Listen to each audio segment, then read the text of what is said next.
Assalamualaikum warahmatullahi wabarakatuh. Yang saya hormati Ibu Listakus Priatni selaku dosen pengampu mata kuliah Ekonomi Internasional serta teman-teman yang menyaksikan video ini. Pada kesempatan kali ini izinkan kami dari kelompok 2 untuk memaparkan hasil diskusi kami mengenai peranan perdagangan internasional dalam pertumbuhan ekonomi.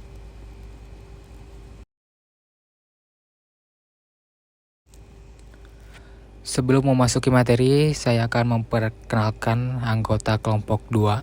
Yang pertama ada Etika Beriana Rahmawati, kedua ada Farhana Nur, ketiga ada Fikri Revi Saputra, keempat ada Nia Madania, kelima ada Sadewa Cahaya Ramadan, dan yang terakhir ada saya sendiri Sanaldi selaku moderator pada presentasi kali ini. Baiklah, tanpa berlama-lama lagi, mari kita memasuki materinya. Untuk materi pertama akan dipaparkan oleh saudara Etika. Untuk Etika dipersilahkan. Efek perdagangan internasional dalam pertumbuhan ekonomi. Perdagangan internasional dianggap sebagai motor pertumbuhan oleh para ekonom klasik dan neoklasik.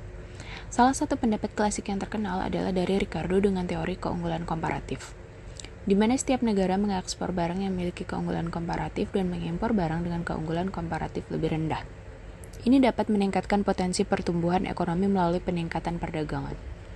Di Indonesia, kebijakan promosi ekspor tahun 1980-an menjadikan ekspor sebagai pendorong pertumbuhan ekonomi.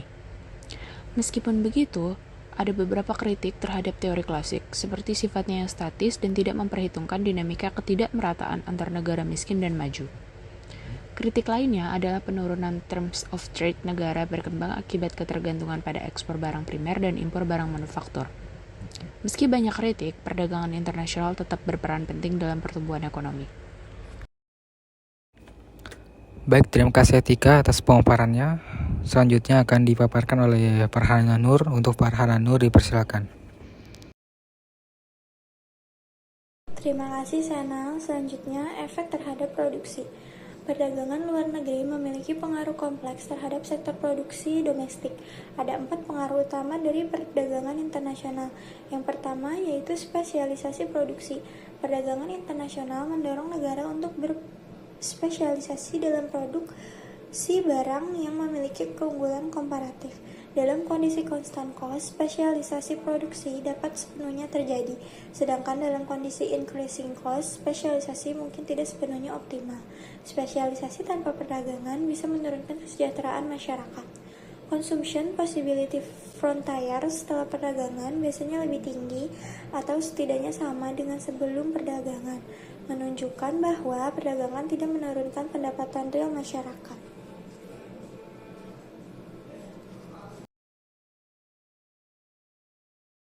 Selanjutnya, ada 3 keadaan yang dapat membuat spesialisasi dan perdagangan tidak selalu menguntungkan. Yang pertama adalah ketidakstabilan pasar luar negeri. Terlalu terpusat pada 1 atau 2 barang dapat menyebabkan kerentanan ekonomi jika harga barang-barang tersebut jatuh. Yang kedua ada keamanan nasional. Ketergantungan pada satu komoditas, misalnya karet, untuk kebutuhan pangan dapat membahayakan kelangsungan hidup negara jika perdagangan terganggu. Yang ketiga ada dualisme. Sektor ekspor yang berorientasi pasar dunia sering tidak terhubung dengan sektor tradisional dalam negeri, sehingga tidak memberikan manfaat signifikan bagi perekonomian domestik.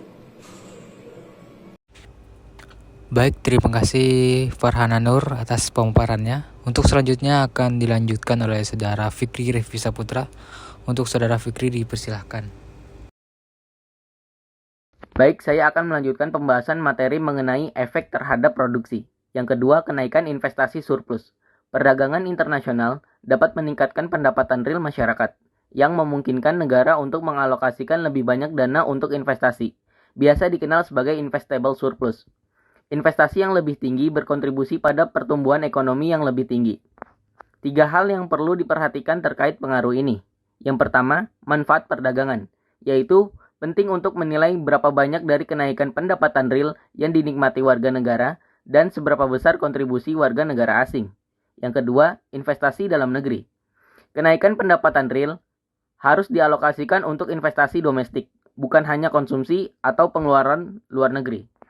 Yang ketiga, pertumbuhan versus pembangunan ekonomi. Harus dibedakan antara pertumbuhan ekonomi dan pembangunan ekonomi. Kenaikan investable surplus seringkali hanya menguntungkan sektor modern dan dapat memperlebar dualisme antara sektor modern dan tradisional. Masih membahas mengenai efek terhadap produksi, yang ketiga ada Fan for Surplus. Konsep ini diperkenalkan oleh Adam Smith, menyatakan bahwa perdagangan luar negeri membuka pasar baru yang lebih luas untuk produk domestik. Pertumbuhan ekonomi didorong oleh akses ke pasar baru, yang memungkinkan pemanfaatan sumber daya yang sebelumnya tidak terpakai.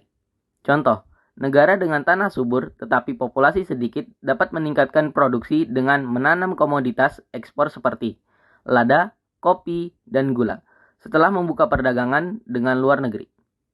Penting untuk dicatat bahwa pemanfaatan sumber daya ini sering memerlukan modal dan teknologi yang biasanya datang dari luar negeri.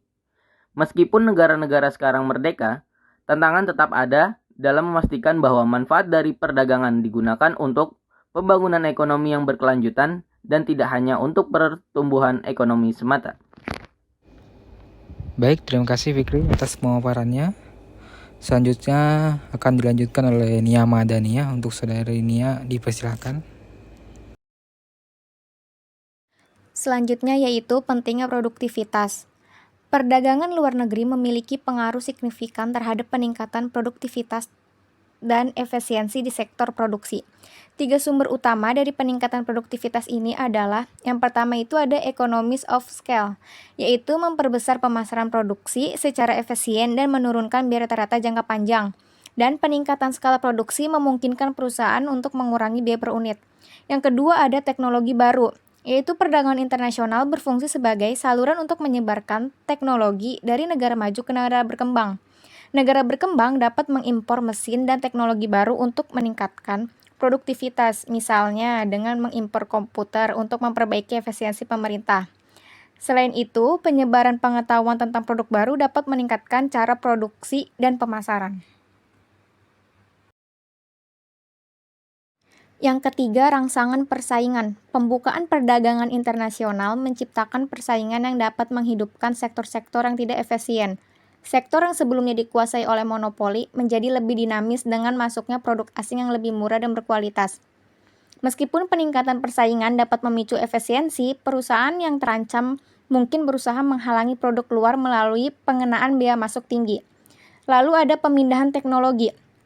Transfer teknologi dari negara maju ke negara berkembang adalah kunci keberhasilan pembangunan.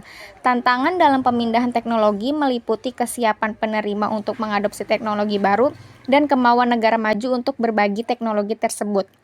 Lalu ada kesesuaian teknologi. Tidak semua teknologi dari negara maju sesuai dengan kebutuhan negara berkembang. Ada pertanyaan tentang apakah teknologi yang diimpor seperti mesin besar dan otomatis benar-benar sesuai dengan konteks kebutuhan negara berkembang saat ini. Baik, terima kasih Nia atas pemaparannya. Selanjutnya akan dilanjutkan oleh Sadewa Cakra Ramadan. Untuk saudara Sadewa, dipersilakan. Ya baik, terima kasih Senaldi. Efek terhadap neraca perdagangan. Neraca perdagangan merupakan ukuran selisih antara nilai impor dan ekspor barang serta jasa. Tingkat neraca perdagangan dan perubahan dalam ekspor dan impor sangat diperhatikan di pasar valuta asing. Pengaruh terhadap neraca perdagangan cenderung menaikkan barang-barang impor dan apabila suatu negara tidak mampu bersaing, maka ekspornya tidak akan berkembang, yang pada gilirannya dapat memperburuk kondisi neraca pembayaran. Selain itu, efek negatif dari globalisasi dapat menyebabkan pembayaran neto pendapatan faktor produksi dari luar negeri mengalami defisit, di mana peningkatan investasi asing menghasilkan aliran pembayaran keuntungan yang meningkat ke luar negeri. Tantangan terhadap tata internasional muncul khususnya dalam pengkotakan negara-negara berdasarkan geoekonomi dan geopolitik. Konferensi-konferensi seperti pertemuan negara-negara non-blok, perusahaan menantang hubungan neokolonialis. Meskipun hasilnya sering terbatas, UNCTAD yang dibentuk pada tahun 1964 bertujuan memberikan forum bagi negara-negara dunia ketiga untuk berunding mengenai masalah ekonomi global. Tindakan OPEC dalam meningkatkan harga minyak dunia juga mengakibatkan pergeseran kekuatan dengan 3 konsekuensi penting. Terima kasih. Senaldi, silahkan. Baik, terima kasih Sakra. Keuntungan bagi negara pengekspor komoditas primer, melemahnya neraca pembayaran negara-negara barat, dan penguatan posisi tawar negara-negara dunia ketiga. Dalam perundingan UNCTAD 9 tercapai kesepakatan mengenai dana stabilisasi multi-komoditi dan kode pengalihan teknologi. Namun, tantangan tetap ada, seperti perlawanan terhadap usulan indeksasi harga komoditas dari negara-negara barat.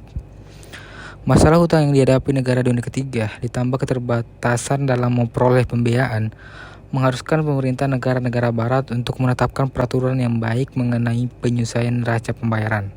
Harapan bahwa OPEC akan menjadi sumber kredit baru seringkali tidak realistis dan penting bagi negara-negara berkembang untuk memastikan bahwa mereka tidak terjebak dalam ketergantungan yang merugikan. Baik, cukup sekian presentasi dari kelompok kami. Apabila ada kekurangan mohon dimaafkan. Wassalamualaikum warahmatullahi wabarakatuh.